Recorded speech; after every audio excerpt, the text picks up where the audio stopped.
এই যে পুদিনা পাতা, ধনে পাতা, কাঁচা লঙ্কা, আদা দেখতে পাচ্ছ, এটা দিয়ে কিন্তু আমি ফুচকার জল বানাবো বাড়িতে। সঙ্গে কিন্তু একটু লেবু দেবো। গুজরাটি কিন্তু এভাবেই তৈরি হয় ফুচকার জল, তেঁতুল ছাড়াই।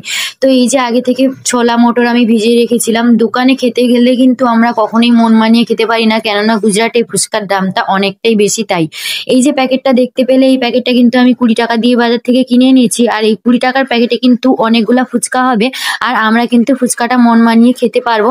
তাই ভাবলাম আজকে বাড়িতেই বানানো যাক। আর ফুচকাগুলো দেখো কিন্তু কত টপকা টপকা করে ফুলছে। ভাজার সময় কিন্তু আমার খুবই মজা লাগছিল। আর বাড়িতে বানালে গেলে কিন্তু অনেক সময় লাগতো, তাই আমি বাজার থেকে কিনে এনেছি, যেহেতু ফুচকার দামটাও খুব কম। তারপর দেখো সবগুলা ফুচকা আমার ভাজা হয়ে গেছে, 10-12 পিস মতো আমি রেখে দিয়েছি, পরে আমি ভেজে খাবো তার জন্য। আর এই যে টক ঝোল, আলু, চাটনি সবই দেখতে পাচ্ছ আমি কিন্তু বাড়িতেই বানিয়েছি, শুধু ফুচকার প্যাকেটটা দোকান থেকে কিনা। আর আমার বর তো ডিউটি থেকে এসে খুব খুশি হয়ে গেছে, কারণ আমি আর আমার বর দুজনেই ফুচকা খেতে খুবই ভালোবাসি তাই।